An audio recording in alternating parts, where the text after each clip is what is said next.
Assalamu alaikum, peace be with you. Hello, I'm your brother in faith, Shabir Ally. Today I'm doing a book review. I'm doing this book, Authentication of Hadith, Redefining the Criteria. And this is written by Israr Ahmad Khan.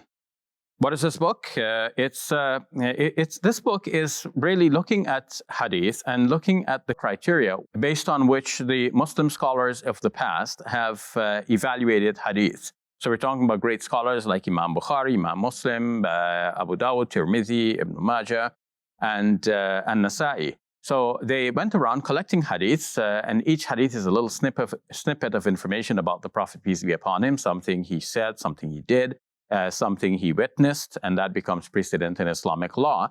But we can't just simply take anything that anybody says. So the great scholars were scrutinizing this information. They were asking their informants, okay, who told you this? Because you're living in my time. I didn't meet the Prophet, peace be upon him. You didn't meet the Prophet, peace be upon him. So where did you get your information from? So that person would name his teacher or his informant. And then he would now be pressed further. Okay, don't just simply tell us who you got it from, because he also didn't meet the Prophet, peace be upon him. Where did he or she get it from? And so on. So that the informer would have to name his informer and the informer of his informer and the informer of the informer of his informer, and so on, until we get a continuous chain all the way back to the Prophet Muhammad, peace be upon him. Now, the hadith collectors, working in the 3rd century of the Islamic era, lived in a time when the application of reason was not so much prominent among the developing orthodoxy. And so they tended mostly to focus on the chain of narrators, not so much on the reasonableness of the content. And what this book is saying is that we need to look back at these hadiths again, and we need to look at the reasonableness of the content. Now, do we have precedent for this? He says yes. When we look into the history, we find that some of the early companions of the Prophet, peace be upon him, especially Aisha, the mother of the believers, may God be pleased with her, that when a hadith is reported to her and it doesn't seem to make sense to her, she would question that hadith. She's not questioning the Prophet, peace be upon him, but she's questioning the people who said that the Prophet, peace be upon him, said ABC. So she's thinking that maybe the person misremembered, maybe they forgot, and we cannot just simply take the saying as the saying of the Prophet, peace be upon him, if it's not making sense. One of her criteria were to compare what they're saying with the Quran. So often she would say, okay, you're saying this, but the Quran says this other thing, and therefore what you're saying could not be right, even though they're saying the Prophet, peace be upon him, said this. Again, she's not saying that the Prophet is wrong. She's saying that the people who report this about the Prophet, peace be upon him, have made a mistake. So, for example, one companion of the Prophet, peace be upon him, was saying that the Prophet said that when people weep, the dead person is being punished as a result of, the living people weeping for them. And she said, no, you can't accept that, because the Quran says, "La taziru waziratun wizra ukhra."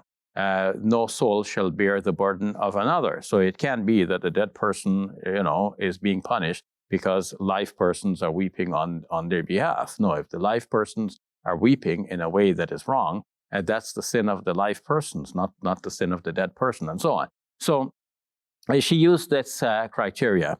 There are other criteria as well that have been used by scholars before our present writer. And he quotes these great scholars who have compiled works. Sometimes the scholars compile works just of fabricated hadith. So we know when we want a hadith, we go to a good collection, right? Like you mentioned, Bukhari and Muslim and so on. But there are scholars in our history who compiled books of what they call fabricated hadiths.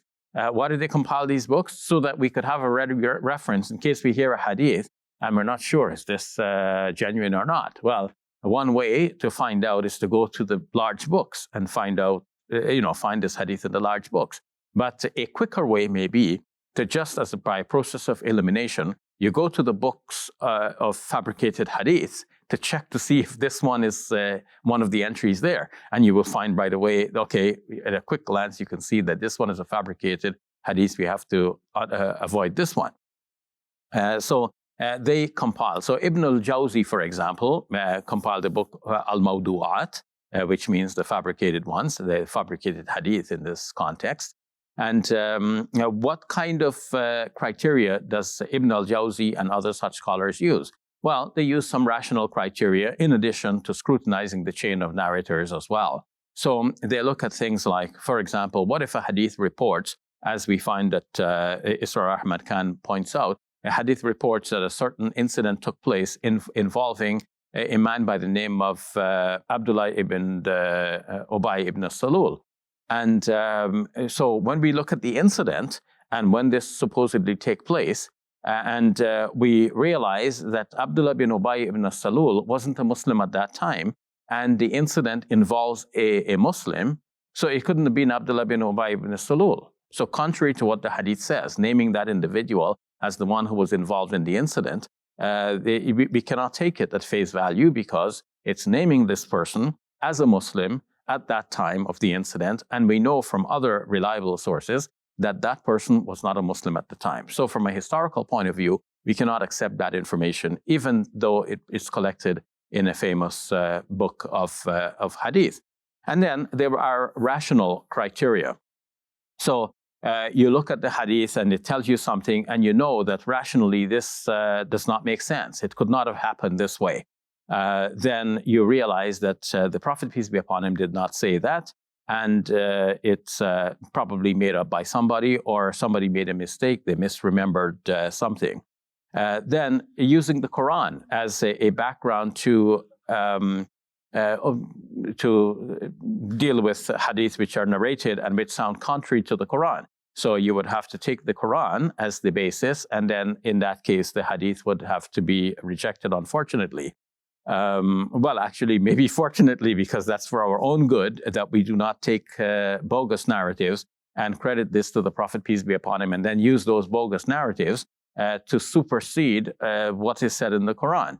A good example of this is the hadith that says that we should stone the adulterer, whereas the Quran only speaks about lashes. And someone went even to such great lengths as to say that there was a statement about stoning the adulterer that should have been in the Quran, but it was taken out. And we cannot accept a hadith of that nature because that will call into question the Quran itself.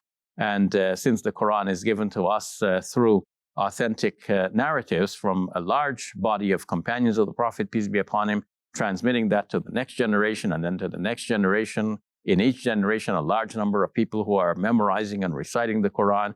We know the Quran to be an absolute proof of what is the Book of Allah. And in the case of the Hadith, we have it coming from, one or two individuals who could have made a mistake. Most of the Hadith, as the scholar points out, are what are called Hadith Ahad. Then these are related by sometimes one individual in a certain generation. And that individual could have made a mistake, and that even though many people are narrating it later on, it's still a mistake that becomes widespread, so we have to be on the alert for that.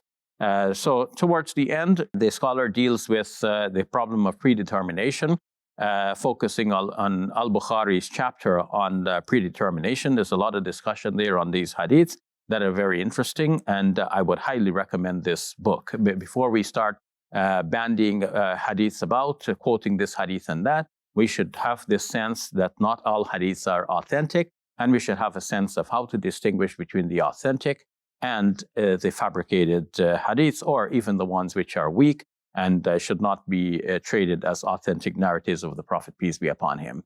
Is there anything that I don't like about this book? Well, I just mentioned his discussion on the chapter on predetermination. There's a lot of good things that I like about that discussion, but at the same time, I feel that the scholar here, while criticizing the hadiths on that subject, has not given us a good alternative, holistic view of this problem of predetermination. So much more needs to be said about that, but I understand that that's a very difficult subject and it's very elusive.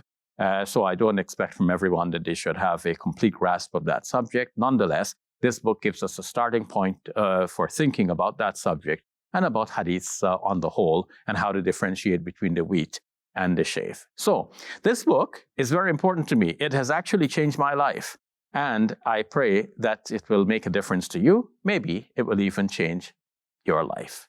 Thank you for watching. I'm your brother in faith, Shabir Ally. Assalamu alaikum. Peace be with you. When did you start watching Let the Quran Speak? A year ago? 5, 10, 20 years ago? So many of you message us and comment and email us to tell us how much Let the Quran Speak means to you. You tell us you were disillusioned with Islam, but we've helped you return. You tell us you became Muslim after watching our show. We hear from people who knew about Muslims only from the media and have found their misperceptions shattered. We hear from people who disagree with us but respect and admire us for the values we represent. We get requests from chaplains, teachers, and journalists. Let the Quran Speak has grown tremendously. From a no-frills, volunteer-driven side project, we've built a strong team and developed expertise in video production. We've been on TV for 20 years now. We're thriving on YouTube, Facebook, Instagram, and Twitter. Every year, thousands of hours go into research, writing, producing, and editing. Over the last 2 years, we've diversified our content, producing short films, documentaries, and video essays. Our operations were limited during COVID, but we've continued to produce new content and new episodes. But there's still so much more we can do. We want to take Let the Quran Speak to the next level. We want to build a specialized studio, which will serve as a creative hub for Muslims in the arts. We want to engage the best and brightest creative talent. We want to go out into the community and tell stories about Muslims from all walks of life. We can't do it without you. Your support has been instrumental in helping us advance. And now we're reaching out to you again. We need your help to continue growing. This Ramadan, we are launching a campaign to raise $170,000. We have around 170,000 subscribers on YouTube. If each person gave as little as $1, we would be well positioned to advance Let the Quran Speak. If you enjoy our content and think our work is important, we invite you to join our journey. Empower us to showcase Muslims' lives. Help us share the message of Islam in a way that people can connect with and understand. Support us today, and together we can take Let the Quran Speak to the next level. Your contribution is tax deductible and zakat eligible. Most importantly, you will get a share in the reward from God. May God bless you and your loved ones with the very best always, and may you draw ever closer to God this Ramadan.